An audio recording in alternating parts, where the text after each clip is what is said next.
할렐루야. 하나님의 기뻐하심으로 금요기도에 또 결단과 소망을 가지고 나오신 여러분 모든 마음속에 풍성한 주의 은총과 성령의 역사가 함께 하시기를 축복합니다. 아멘. 말씀의 제목 같이 나눕니다. 감사함이 넘치게 하라. 감사함이 넘치게 하라. 아멘. 제주도 빼고 그래도 오늘 제법 인천에 눈이 좀 많이 왔습니다. 오늘 오랜만에 눈을 보니까 좀 기분도 좋고 한데, 눈을 바라보는 시선이 두 가지가 있더라고요. 표현이 이렇습니다. 와, 눈이다 이렇게 하는 분이 있고요, 이렇게 됩니다. 헐, 눈이다 이렇게 되는 게 있어요. 느낌이 오시지요? 와, 눈이다는 건 지금 감동한 겁니다. 굉장히 보기가 좋고 즐겁다는 건데, 헐, 눈이다 이거는 이제 뭐냐면, 야, 이거 쌓이면 눈 어떻게 치우냐, 이제 이거 걱정하고 있는 거예요. 똑같은 상황이 벌어졌는데 누구는 신이 나고 즐거운데 누구는 굉장히 마음속에 치울 걸 생각하니까 마음에 근심이 쌓일 수도 있다는 것입니다. 명절 때 저 어렸을 때를 생각해 보면, 설날이나 추석 때 되면 그렇게 손꼽아 기다리게 되더라고요. 옷도 새 옷을 입어서 좋고, 또 명절 때 우리 전 큰 집이라고 하는데, 우리 큰 댁에 이제 큰 아버님 댁에 딱 하면은 먹을 게 아주 잔뜩 쌓여 있잖아요. 그러니까 얼마나 그 신나요. 그냥 먹을 거 쌓아가지고 있으니까 좋아가지고 했는데, 이제 어른이 되고 보니까 그때 이제 막 돈 나갈 거 생각해. 한두 군데 아니야. 여기도 돈 나가고 저기도 나가고 선물도 줘야 되고, 돈 나갈 때 생각하니까 명절만 오면 그냥 심장이 벌렁거리고 막 이제 걱정할 거리들이 생기잖아요. 똑같은 날인데 뭐가 다르냐면 해석이 다르더라고. 오늘 저는 여러분들과 같이 인생을 살 때도 그래요. 똑같은 인생을 사는데 어떤 사람은 날마다 즐겁고 감사하고 행복하게 살아갈 수 있는데, 어떤 사람들은 마지못해서 살고 힘들어 살고 내 인생은 도대체 이게 뭐야 하면서 절망하면서 살아가는 분들도 있다는 것입니다. 오늘 저는 여러분들과 함께 똑같은 인생을 살면서 이왕이면 하나님 주신 은혜를 통하여서 감사와 행복과 기쁨이 넘치는 인생관을 갖기를 축복합니다.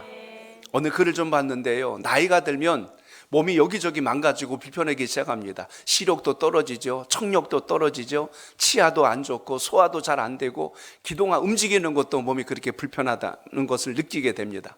그럼 막 몸만 아픈 게 아니라 마음도 아파요. 그러니까 막 기운도 없고 우울해지고 막 이런 어떤 그런 소외감을 느끼는 절망감이 올 때가 있습니다. 제가 오늘 글을 좀 읽다가 한 부분을 좀 인용할게요. 이 글이 나이 든 분들에 대한 이야기인데 공감이 돼요. 잘 들어보세요. 나이가 들면서 시력이 나빠지는 것은 큰 것만 보고 멀리만 보라고, 보며 살라고 하는 뜻이고, 귀가 잘 안 들리는 것은 필요 없는 작은 소리는 듣지 말고 필요한 큰 소리만 들으라고 하는 것이고, 이가 시리고 약해지는 것은 따뜻하고 연한 음식만 먹어서 소화불량이 없게 하기 위함이고, 걸음걸이가 부자연스러운 것은 매사에 조심하고 멀리 나가지 말라는 것이다. 머리가 하얗게 새는 것은 멀리 있어도 연세 있는 분이란 걸 알아보게 하기 위해서 그런 것이고, 정신이 깜빡깜빡한 것은 살아온 복잡한 세월을 기억하지 말고 다가올 천국만 바라보라는 하나님의 뜻입니다 라고 이야기합니다. 위로가 돼요? 똑같은 이야기 같은데 해석을 이렇게 하고 보니까 그렇지 라는 생각이 들어올 수가 있다는 것입니다. 똑같은 인생을 살면서 왜 그래가 아니라 주님께서 주신 은혜를 생각하면 매 순간이 우리가 감사와 소망으로 바뀌어질 수도 있다는 것입니다. 오히려 원망과 불평이 바뀌어서 감사가 되는 은혜가 있길 바랍니다. 우리가 오늘까지 한 주간 5일 특세를 하면서 나에 대한 감사, 또 가정에 대한 감사, 또 교회에 대한 감사, 이웃에 대한 감사, 그리고 오늘 환경에 대한 감사, 이렇게 쭉 감사를 생각하면서 보냈습니다. 아까 쉼터에 여러분 내려가 보시면 이번 한 주간 감사 챌린지를 하면서 감사한 이야기들을, 우리 교회가 좋은 이유를 이렇게 쓰라고 해서 이제 보내주신 분들 글을 쫙 붙여놨어요. 이따가 기도회 끝나고 일찍 내려가지 말고, 내일도 있으니까 모레도 붙어 있으니까 그냥 뭔 일 안 나니까 걱정하지 말고 내려가서 보시면 한 분 한 분들이 무엇을 감사했는지를 쭉 이렇게 기록해 놨어요. 그래서 감사하면서 사는 분들의 마음을 가만히 보면 늘 하나님께서 주신 긍정의 신앙을 가지고 살아가는 것을 볼 수가 있다는 것입니다. 그래서 오늘 여러분, 인생은 뭐가 중요하냐면 해석이 정말 중요하구나 하는 것을 기억하시길 바랍니다. 오늘 본문에도 보면 요셉 이야기를 오늘 좀 드리려고 합니다. 그래서 요셉에 대한 이야기를 다 아시겠지만 조금 앞부분을 설명해야 오늘 본문이 좀 이해가 될 수가 있어요. 요셉은 해석을 참 잘하는 사람입니다. 꿈도 잘 풀이해 주지만 해석을 잘해서 형제들과 그 불편했던 관계를 화목으로 만드는 아주 놀라운 그 은혜가 있는 인물이라는 것을 여기서 오늘 여러분과 오늘 그걸 같이 나누려고 합니다. 미국의 유명한 설교가 가운데 라이스라고 하는 목사님이 계신데 그분이 인생은 해석이 필요합니다라는 그 메시지를 전하면서 한 에피소드를 소개하는 것을 읽어봤어요. 어떤 이야기가 있었냐면 이런 상황입니다. 한 번은 이 목사님이 설교 초청을 받았는데요. 거기가 이제 어떤 음악홀이었다고 합니다. 그래서 그 음악홀에 초청을 받아서 설교하러 갔는데 달력을 잘못 봤어요. 다음 주인데 한 주를 먼저 간 거예요. 그러니까 같은 시간에 딱 가면은 말씀을 들을 청중들이 다 앉아 있을 줄 알았는데 막 음악 소리가 나니까 무슨 일이지 하고서 들어가 봤는데 연주회가 있었던 거예요. 당시 그때 필라델피아 심포니 연주회가 거기서 있어가지고 그때 지휘자가 오만디라고 하는 지휘자가 지휘를 하면서 연주가 시작된 겁니다. 그러니까 이거 뭐 갈 수도 없고 안 갈 수도 없고 애매한 상황이 돼서 일단 왔으니까 이제 안내하시는 분들이 초청받아서 오신 줄 알고 오시죠 해가지고 얼떨결에 들어갔대요. 그래서 이제 한 자리를 만들어 주니까 거기 앉아서 이렇게 이제 그것을 음악을 감상하게 됩니다. 그런데 문제가 생겨요. 안내를 이제 3층으로 안내받아서 아주 잘 보이는 곳에 앉기는 했는데 사실 이 목사님이 음악에 대한 그런 어떤 오케스트라 연주에 대한 그런 특별한 무슨 지식이라든지 이런 것이 부족하다 보니까 음악이 감동이 안 되고 이게 자장거로 들리는 거예요. 자꾸 들으니까 꼬박꼬박 자꾸 이제 졸음이 쏟아지는 거예요. 그러니까 굉장히 불편했어요. 이거 정말 음악 끝까지 이거 어떻게 이걸 다 듣고 앉아 있어야 되나. 근데 옆을 이렇게 쳐다봤는데 옆에 앉은 분도 눈을 이렇게 감고 있더래요. 그러니까 얼마나 위로가 되든지 이제 동료의식이 생기니까 질문을 했답니다. 이렇게 질문을 했어요. 선생님도 음악에 취미가 없으신가 보네요 하고 이렇게 인사를 했는데 그분이 정색을 하면서 고개를 젓더래요. 근데 눈을 안 뜨는 거예요. 알고 봤더니 이분이 앞을 못 보는 분이셨어요. 그러면서 그분이 이야기합니다. 저는 음악학교에서 학생들을 지도하는 사람인데 오늘 저 음한디 지휘자가 지휘하는 저 모습을 눈을 뜨고 볼 수 없는 게 저는 너무나 안타까울 뿐입니다. 그 말을 들으니까 얼마나 무안하고 민망해요. 선생님도 저처럼 음악에 대한 취미가 없으신가 봅니다 하고 했는데 심취해가지고 막 듣고 있는 그분한테 이렇게 했으니 얼마나 신뢰가 됐겠어요.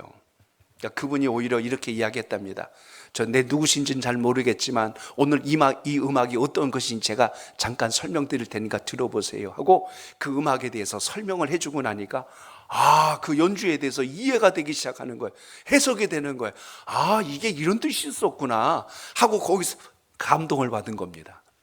감동을 받으면서 느낀 거는 뭐였냐면 이건 내가 생각하는 게 다 옳은 게 아니로구나. 내가 판단하는 게 다 옳은 건 아니로구나. 그리고 모르는 것도 해석을 해주니까 이렇게 이해가 될 수 있구나 하고 여기서 영감을 받아가지고 그 주일날 가서 말씀의 제목을 그렇게 잡았다는 겁니다. 오늘 말씀의 제목을 어떻게 해요? 인생은 해석이 중요합니다 하고 이렇게 해서 말씀을 전했다는 이야기가 있습니다. 오늘 제가 요셉 이야기를 전하는데요, 요셉의 오늘 이 45장을 이해하려면 그 앞에 어떤 일이 있었는가를 먼저 알아야 됩니다. 그래서 오늘 해석을 잘하기 위해서 앞부분을 조금 설명하고 본론으로 들어가려고 합니다. 야곱에게 자녀가 몇 명 있었어요? 12명이라고 빨리 얘기해요. 몇 명?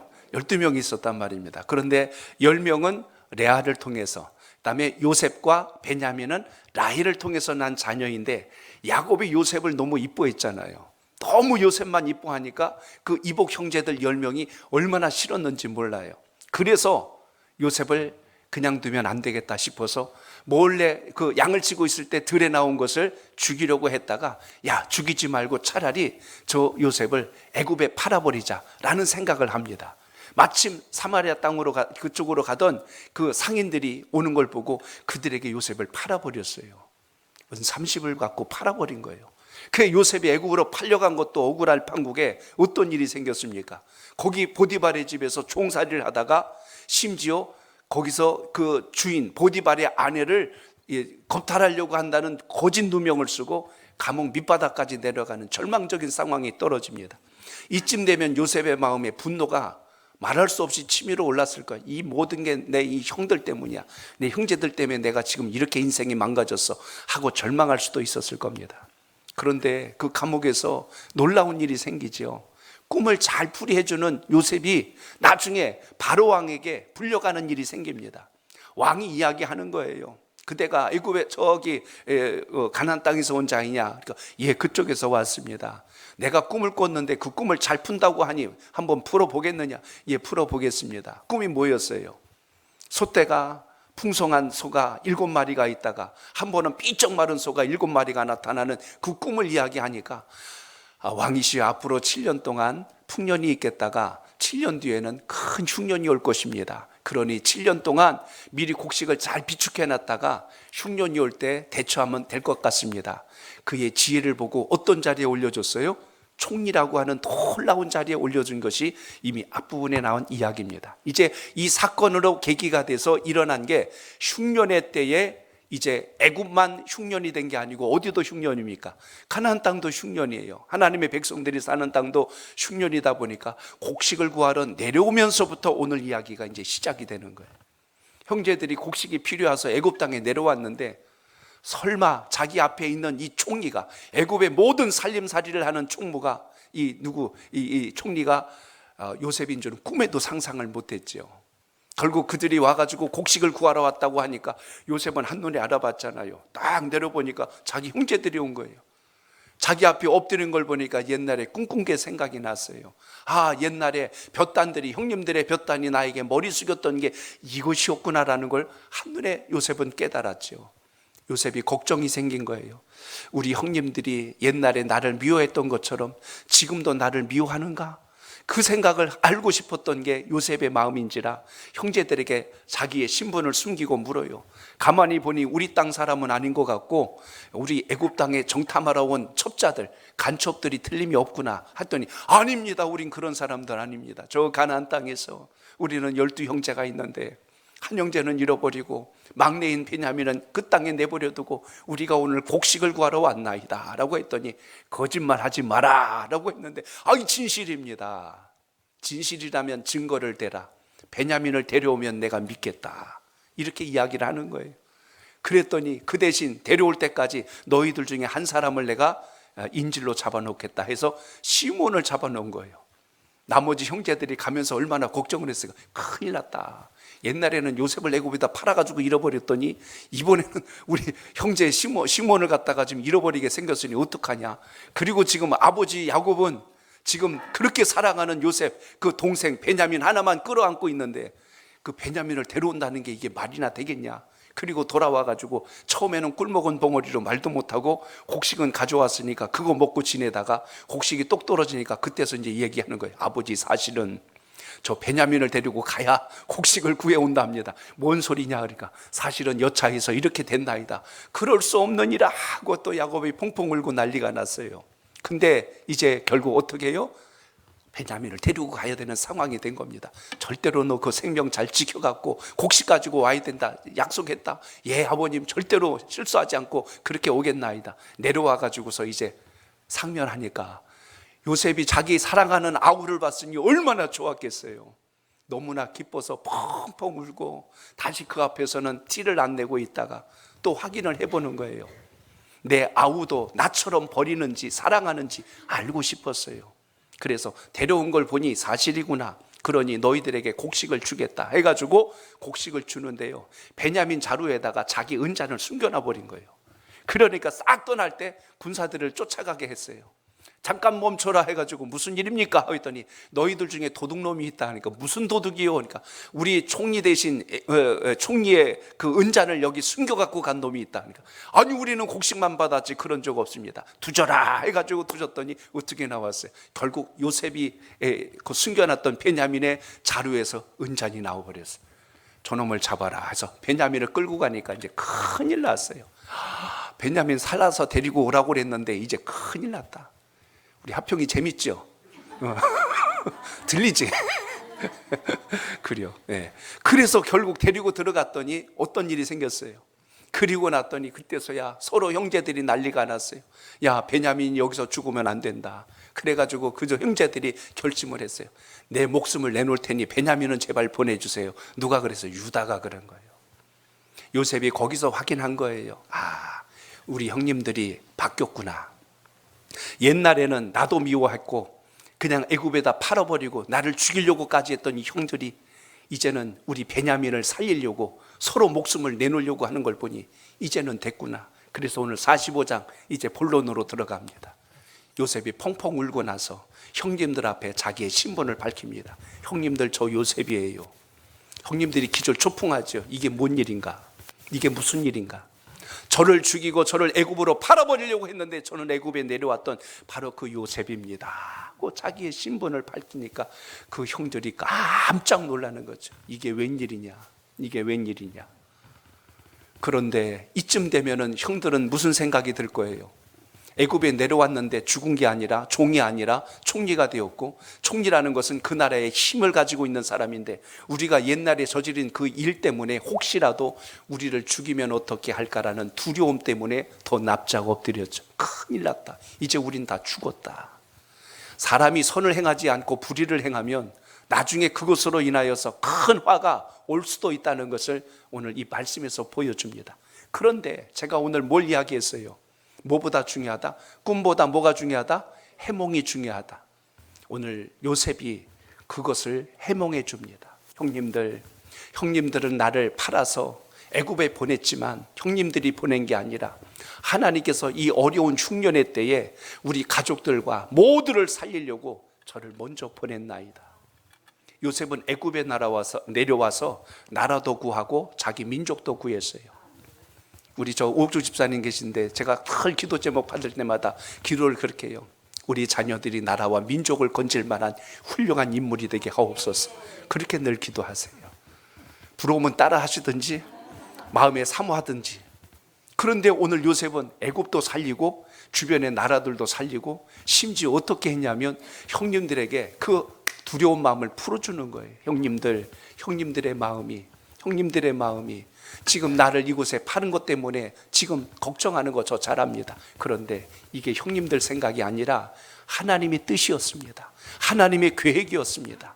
이 어려운 때에 모두를 살려내라고 저에게 지혜를 주셔서 여기로 보내주신 겁니다 하고 오늘 이렇게 이야기가 전개가 됩니다. 오늘 말씀을 통해서 저는 여러분들과 같이 세상을 살다 보면 예상할 수 없는 수많은 위기와 어려움이 찾아올 때가 있어요. 억울할 수도 있고 이해가 안 되는 일을 만날 수도 있다는 것입니다. 그러나 인생을 살고 지나고 보니 하나님께서 그때 그래서 그랬구나라는 것을 발견하는 순간 우리는 절망이 변하여 소망이 되고 낙심이 변하여 희망이 되고 두려움이 변하여 감사가 되는 역사가 있다는 것을 기억하시길 바랍니다. 그래서 오늘 본문 속에서 주신 게 바로 그겁니다. 인생의 원망과 불평 그리고 불만만 가득한 인생으로 살아가면 매 순간 우리는 불행하다고 말합니다. 똑같은 인생을 사는데 어떤 사람은 감사합니다 하고 살고 어떤 사람은 내 인생은 왜 그래 라고 삽니다. 왜 그래라고 하는 것은 모르기 때문에 나온 소리고 감사하다고 하는 것은 그 속에서도 일하시는 하나님을 발견했기 때문에 할 수 있는 고백이지요. 그러므로 오늘 말씀을 통하여 우리가 발견해야 될 것은 육신의 눈으로 환경적인 것을 가지고 해석해서 낙심하지 말고 하나님이 여러분을 통해서 하실 일을 발견하는 믿음의 지혜가 있기를 바랍니다. 사도 바울이 기도할 때요, 내 육체에 가시가 있다는 고백을 합니다. 내 육신의 이 가시를 뽑아달라고 하나님께 내가 3번이나 간절히 구했다. 바울은 여러분 죽은 자도 살릴 수 있을 만큼 하나님께서 권능을 주셨고 말씀을 통하여 많은 사람들을 주님 앞에 돌아오게 하는 권세를 입은 자입니다. 그런데 자기 육체의 문제 때문에 걱정이고 근심이에요. 쉬운 예를 할게요. 병을 고칠 수 있는 의사가 자기 병을 못 고치는 거예요. 그거랑 똑같은 상황이 지금 오늘 바울에게 임했습니다. 바울에 왜 이런 상황이 왔을까? 그 모든 바울 서신들을 종합해 보면 다양한 이야기들을 해요. 어떤 분은 그 육체의 가시가 아마도 그가 글을 쓸 때 잘 안 보인다고 해보니까 안질이 있었을 것이다. 눈에 질환이 있었을 것이다. 어떤 분은 그럽니다. 그가 열병이 있었을 것 같다. 심지어 어떤 사람은 그가 아마 풍토병 때문에 굉장히 힘들었을 것 같다. 심지어 어떤 사람은요, 바울이 아마 곱주가 아니었을까? 별의별 이야기들이 굉장히 많이 나타납니다. 그런데 제일 중요했던 것은 그 상황 속에서 바울이 하나님께 간절히 기도하였는데 하나님께서 이렇게 응답을 하셨다는 거예요. 내 은혜에 내가 족하니라. 내 은혜에 내가 족하니라. 이 말은 무슨 이야기냐면 너의 그 육체의 가시를 내가 고치지 않을 것이니라. 거절하셨어요. 일반적으로 여러분 기도했는데 응답이 안 되면요, 어찌하여 하나님이 이러실 수 있습니까? 왜 내 기도를 안 들어주십니까? 하고 시험 들거나 넘어질 거예요. 근데 바울은 놀라운 고백을 합니다. 왜 하나님이 들어주시지 않았는지를 설명을 하는 거예요. 그 이유가 뭐냐면 고린도전서 12장에 나오는데요, 하나님께서 나를 쳐서 나를 겸손하게 하시기 위하여 내게 많은 능력과 은혜를 입혀주심으로 인하여 혹시라도 이것 때문에 내가 교만해지거나 거만하게 하나님의 영광을 가리지 않도록 내 육체에 약함을 주셔서 나로 하여금 겸손하게 하였습니다 하고 이렇게 고백하는 거예요. 뭐가 다른 거예요? 해석이 달라요. 하나님의 사람들은 해석이 다릅니다. 오늘 여러분 기도하고 간구하면 하나님이 우리의 인생을 어떻게 불러주셨는지를 발견하고 그 안에서 답을 찾으려고 하는 인생의 지혜가 있다는 것을 오늘 기억하시길 바랍니다. 그래서 우리가 가져야 될 세 가지 신앙의 원리를 오늘 말씀드립니다. 자, 저를 따라합니다. 내 생각의 고집을 버려야 합니다. 내 생각만 맞다고 하면 편견에 빠지고 다른 사람은 다 틀리다고 생각할 때가 많습니다. 내가 잘못해놓고 주변이 다 잘못됐다고. 제가 얼마 전에 말씀드렸잖아요. 식당에 가가지고 과자를 먹는데 거기 이빨이 박힌 걸 보고 왜 먹던 걸 가져왔냐고 난리를 쳤는데 결국 알고 보니까 먹던 거 가져온 게 아니고 내 어금니 해놓은 이가 빠져가지고 박혔는데 그걸 가지고 오해를 하는 상황이 발생하듯이 나는 옳고 다 틀렸다고 하는 순간 우리는 무엇이 진리인지를 분별하지 못합니다. 신앙의 원리는 내가 옳은 것이 아니라 하나님께서 나를 어떻게 불러셨는가를 발견하는 지혜가 있을 때 비로소 인생의 가치를 알게 된다는 것을 오늘 기억하시길 바랍니다. 요셉은 그렇게 인생을 해석한 겁니다. 형들이 나를 애굽으로 팔아버려가지고 내가 종이 되고 노예가 되고 거기서 억울하게 누명을 써서 감옥 밑바닥까지 내려가고 내 인생은 완전히 망가져서 이렇게 살았다면 요셉은 완전히 잘못된 길 갔을 거예요. 그런데 감사했던 것은 끝까지 하나님을 붙들고 하나님께 지혜를 구하고 하나님의 때를 기다림으로 인하여 마침내 그가 애굽에서 총리의 귀한 자리에 올라섰을 뿐만 아니라 자기의 가족들, 형제들까지도 굶어 죽지 않도록 애굽으로 다 내려오게 하여서 고센이라고 하는 땅에서 함께 아름답게 살 수 있도록 이렇게 하나님이 은혜를 주시는 축복의 통로가 됐다는 걸 기억하시면 오늘 이 시간 기도하실 때 주님께서 여러분을 통하여 행하실 놀라운 은혜를 붙드는 믿음의 지혜가 있기를 바랍니다. 오늘 예수님의 제자 가운데 가룟 유다를 생각해 보세요. 예수님은 가룟 유다를 볼 때 그렇게 말씀합니다. 쟤는 차라리 나지 않았으면 좋을 뻔하였다라고 주님은 앞으로 그가 할 일을 알고 계셨어요. 가룟 유다는 주님 따라다니면 나중에 큰 자리를 얻거나 권세를 얻을 줄 알았는데 그게 아니란 걸 알고 나는 얻을 게 없으니 저 예수를 팔고 뭐라도 좀 얻어야 되겠다. 그래서 제사장들에게 가서 예수님이 숨은 곳을, 기도하는 곳을 알려주고 주님이 체포당하도록 그 길을 안내하는 자가 되죠. 결국 주님이 붙들리시게 되었고 가룟 유다는 나중에 시간이 지난 후에 자신이 한 행동이 얼마나 잘못됐는지를 알았어요. 그럼 어떻게 해야 됩니까? 내가 죽을 죄를 졌구나, 내가 정말 잘못했구나 하고 회개했어야 옳았습니다. 그런데 회개한 게 아니라 후회했어요. 내가 왜 이 못된 짓을 했을까? 3년이나 가까이 나의 스승이 되신 분을 내가 그까지 은30이 뭐 대단한 거라고 이걸 받고 우리 주님을 팔았을까? 그것 때문에 죄책감이 마음속에 너무 크게 들어왔어요. 나중에 그 돈은 다시 제사장들 있는 성전에다가 던져주기는 했어도 그 마음의 그 죄책감은 해결이 안 되는 겁니다. 그래서 결국 생각한 게 뭡니까? 내가 돈에 눈이 멀었지, 이게 뭐라고, 왜 나의 그 생명 같은 스승님을 팔았을까? 왜 주님을 팔았을까? 나 같은 것은 살아서 있을 필요가 없어. 결국 선택한 것은 극단적 선택을 통해서 자기의 생을 끝내버렸어요. 생각이 참 중요합니다. 베드로도 예수님 3번 모른다고 부인했지만 베드로는 뭘 잘했어요? 회개합니다. 주님, 제가 잘못했습니다. 눈물을 쏟아가며 회개했고요. 한 사람은 그것을 가지고 죄책감을 가지고 극단적 선택을 했어요. 해석을 잘 해야 인생의 답을 찾는 게 우리의 인생이라는 것을 잊지 않길 바랍니다. 성경책은 우리 인생 사용 설명서와 같습니다. 하나님 말씀을 읽다 보면 내가 인생을 어떻게 살아야 될지 답을 찾고 내가 어디서 와서 무엇을 하다가 어디로 가는지 인생길을 발견하게 하는 지혜가 하나님 말씀 속에 담겨 있습니다. 이걸 발견한 사람은 그 삶을 해석함으로 감사로 살아가게 되지만 그걸 모르기 때문에 우리는 절망에서 벗어나지를 못합니다. 그렇기 때문에 내 생각의 고집을 버리지 않으면 하나님이 좋은 것을 주셔도 우리 마음속에 담을 수가 없어요. 그릇에 음식을 담으려면 뚜껑을 열어야 돼요. 뚜껑 닫아놓은 데는 아무리 좋은 걸 넣고 싶어도 넣지를 못합니다. 내 마음의 문을 활짝 열어야 주님께서 주시는 좋은 것을 담지, 그냥 뚜껑을 꽉 쳐다놓고 뭐 담으려고 해봐요. 한 방울도 안 들어갑니다. 그래서 오늘 말씀 속에서 오늘 우리가 가져야 될 신앙의 원리가 바로 그것입니다. 감사함을 넘치게 하려면 하나님께서 주시는 게 무언가를 늘 마음속에 담는 믿음의 지혜가 있기를 바랍니다. 또 하나는 무엇을 해석하려고 하면 내 생각으로 하지 말고 하나님의 말씀으로 해석하시길 바랍니다. 따라합니다. 하나님의 말씀으로 해석해야 합니다. 성경 안에 있는 모든 말씀들이 주님께서 주신 영적 감동으로 기록한 말씀이기 때문에 하나님께서 깨닫게 해주실 때 이게 눈이 확 열리지요. 내 생각으로 억지로 풀다 보면 오해를 한다니까요. 실제로 그런 일이 있었어요.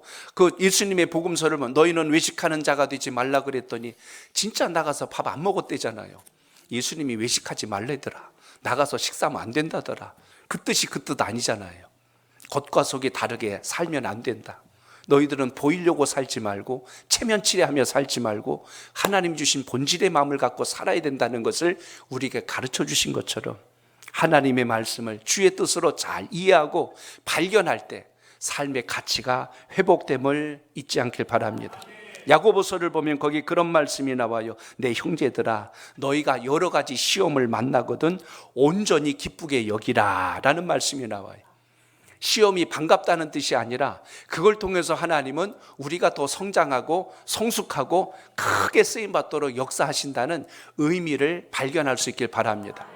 가끔 우리나라 선수들이 이제는 세계적인 선수들이 돼서 공을 차는 거 보면 정말 대단해요. 저는 외국에 있는 선수들만 그냥 그 메시나 이런 선수들만 진짜 기가 막히게 찬 줄 알았는데, 야, 우리 손흥민 선수나 또 근데 황희범 선수요, 공이 발에 닿기만 하면 어쩌면 그렇게 정확하게 공이 딱 꽂히는지 정말 잘합니다. 그러니까 공 잘 차는 선수들은요, 공이 몸에 오면 이렇게 자석처럼 붙어버려요.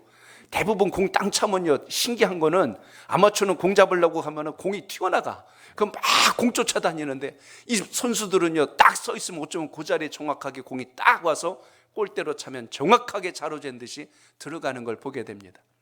선수들이 시야가 넓더라고요. 프로 선수들이 시야가 넓어요. 신앙생활을 하다 보면 인생의 시야가 넓어져요.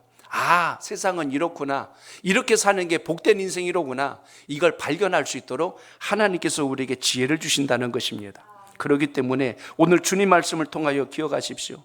주님께서 우리에게 생명의 길, 진리의 길, 축복의 길, 행복의 길을 이렇게 열어주시고 인도하시는데 이게 하나님께서 주신 믿음의 시선으로 바라볼 때 보이는 거지, 내가 가진 인간의 생각과 편견을 가지고 보면 그 길이 보이지를 않습니다. 그래서 오늘 하나님의 사람들이 가져야 될 믿음의 지혜가 바로 이것입니다. 여러분, 다윗을 아시잖아요. 목동 출신입니다. 어렸을 때 사무엘이 그에게 가서 2세 집안에 모두 8자녀가 있는데 막내가 다윗이었어요. 이 가정에 장차 왕이 될 자가 있느니라 그랬더니 큰아들부터 앞에다 딱 세웠는데 하나님께서 아니다 그러시는 거예요. 둘째인가 했더니 둘째도 아니다. 이래서 7째까지 다 갔는데, 아니 이 집에 자식이 전부요. 그러니까 막내가 있는데 형제들이 다 들어와 있는 바람에 밖에서 양 지키고 있나이다. 그러면 저 막내를 데리고 오시오. 다윗이 들어왔는데 하나님께서 그래요. 그는 내 마음에 합한 자니라. 그에게 기름을 부어라. 다윗이 그 이후로부터 일어난 사건이 무엇이냐면 블레셋과의 전쟁이 이스라엘과 있었을 때 그 전쟁터에 형님들 도시락 갖다 주러 갔다가 블레셋의 장수였던 골리앗이 호통을 치는 것을 보고 감히 저놈이 우리 하나님의 이름을 욕되게 해, 그래서 싸워가지고 골리앗을 쓰러뜨려요. 이쯤 되면 다윗은 이스라엘의 영웅입니다. 그러면 모두가 그를 높이고 칭찬하면 사울왕이 볼 때도 이 땅에 저런 훌륭한 백성이 있다니, 훌륭한 장수감이 있다니 하고 기뻐해야 되는데 시기심이 들어왔잖아요. 저놈을 살려두었다가는 내 영광이 저놈에게 다 가겠구나. 그래서 그때부터 사울이 다윗을 죽이려고 쫓아다니기 시작해요. 다윗은 좋은 일 한 번 했다가 인생이 망했습니다. 그 젊은 청소년 시절을 도망치며 사는 거예요. 요셉과 아주 유사합니다.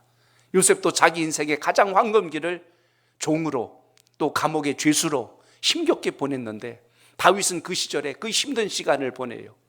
하도 사울이 쫓아오다 보니까 여기로 도망가고 저기로 도망가고 한 번은 동굴로 숨어 들어갔는데 사울이 추격하다가 지쳐가지고 잠깐 큰일을 보려고 동굴 안에 들어가서 거기 다윗이 있는지도 몰랐죠. 들어가서 큰일을 보려고 옷을 싹 걷고 앉았는데 뒤에 다윗이 있는 거예요.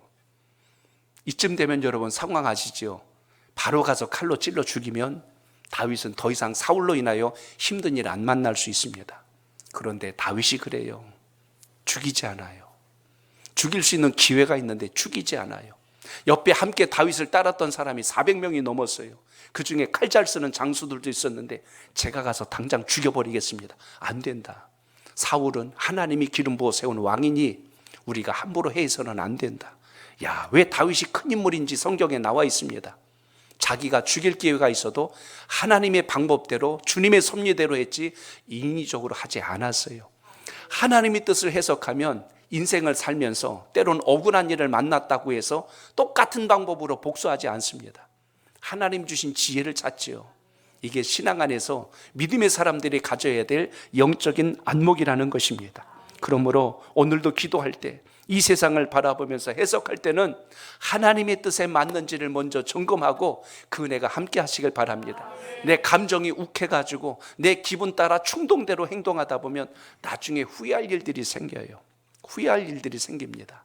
그래서 어떤 것을 선택하고 결정할 때는 항상 하나님께 지혜를 구할 줄 아는 은혜가 있기를 바랍니다. 집에서 혹시 부부싸움 할 때도 우리 주기도문 외우고 기도 한번 하고 싸웁시다 하고 이렇게 해서 싸우시면은 10번 때릴 거 한 번 때릴 거고, 오늘 또 머리끄댕이 잡을 거 그냥 손잡고 뽀뽀하고 안아주고 끝낼 것이고, 하나님이 주신 지혜가 없으면 우리는 충동적으로 움직일 때가 정말 많습니다. 다윗이 그래서 사울을 해하지 않아요. 나중에 사울이 그걸 압니다. 다윗아, 내가 참으로 크구나. 너가 믿고 있는 하나님, 그 하나님은 참으로 위대하시다. 다윗을 인정합니다. 오늘 여러분, 하나님께서 인정한 인생은 어디에서나 복을 받고 인정받는다는 것 잊지 않길 바랍니다. 그래서 진짜 중요한 게 뭐냐면 올바른 해석자가 필요하다는 거예요. 한번 따라합니다. 올바른 해석자가 필요합니다. 해석자가 필요합니다. 내가 답을 못 찾을 때요, 답을 찾도록 옆에서 하나님이 붙여주는 사람이 있다니까요. 이렇게 하면 됩니다. 이렇게 하면 하나님이 도우세요. 모르세요? 이렇게 하면 살 수 있습니다. 안내하는 사람이 있다는 겁니다. 여행을 재밌게 하려면 안내하는 사람이 경험이 많으면 여행이 즐겁습니다. 그림이나 음악을 잘 이해하지 못할 때는 그걸 해석해 주는 사람이 옆에 있으면 정말 좋아요. 전에 우리 전도팀들하고 광릉 수목원을 간 적이 있습니다. 그런데 감사하게도 거기 숲 해설가라는 분이 따라오셨어요. 거기서 안내해 주시는 분인데 그분이 거기 있는 숲을 설명해 주는데 훨씬 더 재밌어요. 그냥 아마 이렇게 다녔으면 야, 공기 좋다 이러고 왔을 텐데 이 나무는 이래서 이렇게 세워졌고 여기에 있는 동물들은 이래서 이렇게 됐고 설명을 해주니까요, 이게 얼마나 보기가 좋은지 모릅니다. 마찬가지로 우리 인생도 누군가 안내를 해주고 누군가 우리 인생을 설명해 주는 사람이 있으면 이 인생이 얼마나 복되다는 것을 만나게 된다는 사실입니다. 오늘 예배를 통해서 그 주님을 만나십시오. 인생에 좋은 동반자를 만나는 것도 축복이고 좋은 친구를 만나는 것도 축복인데 정말 주님 만나는 것이 내 인생의 가장 큰 복이라는 사실을 오늘 이 예배를 통해서 기억하시길 바랍니다. 그러므로 오늘 깨달으셔야 됩니다. 그래서 요셉은 오늘 형제들이 두려워하고 있는데 그 두려워하는 형제들에게 오늘 5절을 보세요. 5절을 읽습니다. 5절 45장 5절입니다. 시작. 당신들이 나를 이곳에 팔았다고 해서 근심하지 마소서, 한탄하지 마소서. 하나님이 생명을 구원하시려고 나를 당신들보다 먼저 보내셨나이다. 아멘. 아멘. 형님들이 나를 여기다 판 게 아니라 하나님이 나를 보내신 거예요. 야, 이 말을 들을 때 형들의 마음이 얼마나 편안해졌을까를 생각해 보세요. 죄책감을 가지고 두려워 떨고 있는데 형님들 잘못이 아닙니다. 하나님께서 형님들 보고 저를 이곳에 보내려고 그때 그렇게 일을 만드신 겁니다. 자, 여러분 7절을 읽습니다. 7절 시작. 하나님이 큰 구원으로 당신들의 생명을 보존하고 당신들의 후손을 세상에 두시려고 나를 당신들보다 먼저 보내셨나니. 아멘. 또 한 번 이야기하는 겁니다.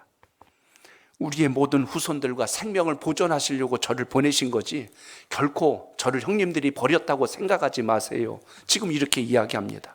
그리고 진짜 중요한 말씀 오늘 8절입니다. 8절 봅니다. 시작. 그런즉 나를 이리로 보낸 이는 당신들이 아니요 하나님이시라. 하나님이 나를 바로에게 아버지로 삼으시고 그 온 집에 주로 삼으시며 애굽 온 땅의 통치자로 삼으셨나이다. 아멘. 모든 권세를 하나님께서 주셔서 애굽 땅의 모든 살림살이를 도맡아 하게 하시고 7년간의 풍년 동안 곡식 다 창고에 모았다가 지금 흉년이 벌써 2년째인데 앞으로 5년이나 남아 있습니다. 멀리 지금 내다보는 통찰력까지 있어요. 그때 형님들이 지금 요때 만난 겁니다. 그러니 염려하지 마시고 이 모든 것이 풍성할 수 있도록 하나님께서 도우신 것이니 이제 속히 집으로 가서 아버지와 가족들을 다 데리고 내려오세요 하고 지금 이렇게 위로하는 장면이 오늘 본문 속에 있습니다. 자, 이쯤 설명하고 나니까 오늘 결론이 어떻게 떨어졌냐면 오늘 45장은 해피엔딩입니다. 14절로 15절 우리 두 절을 같이 봅니다. 시작. 자기야후 베냐민의 목을 안고 우니 베냐민도 요셉의 목을 안고 우니라. 요셉이 또 형들과 입맞추며 안고 우니 형들이 그제서야 요셉과 말하니라. 아멘. 그 전까지는 입 하나 뻥끗 못하고 부들부들 떨고 있었는데 제가 이 마지막 15절에서 아주 중요한 단어를 봤어요. 그게 뭐냐면 그제서야 라는 단어예요. 한번 따라합니다. 그제서야. 이 그제서야란 말이 뭘까요?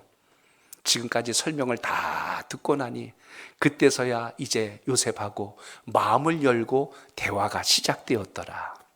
하나님께서 여러분의 마음을 열어주시면 오늘 이 귀한 밤 기도하고 구하는 것을 주님께서 받으시고 주님께서 주실 약속된 복이 여러분의 가정과 삶 속에 차고 넘친다는 것 잊지 않길 바랍니다. 남들 다 쉬고 잘 때 오늘 귀한 시간 나오셔서 기도하는데 오늘 주님을 꼭 만나시고 주님 때문에 여러분 계획했던 일, 소원했던 일, 꿈꿨던 일들이 좋은 열매로 맺는 역사가 있기를 주 이름으로 축복합니다. 내일 모레 이제 우리 추수감사절기를 맞습니다. 하나님 올 한 해 참 힘든 일, 어려운 일 많았지만 때로는 이해하지 못하고 해석 못할 일들 많았지만 주님께서 저의 인생을 아시고 저에게 깨닫도록 해주시고 또 사람들을 붙여주셔서 알게 해주신 것을 기억하니 주님 감사합니다 하고 인생의 좋은 만남들이 여러분 삶 속에 앞으로도 더해질 수 있기를 주 이름으로 축복합니다.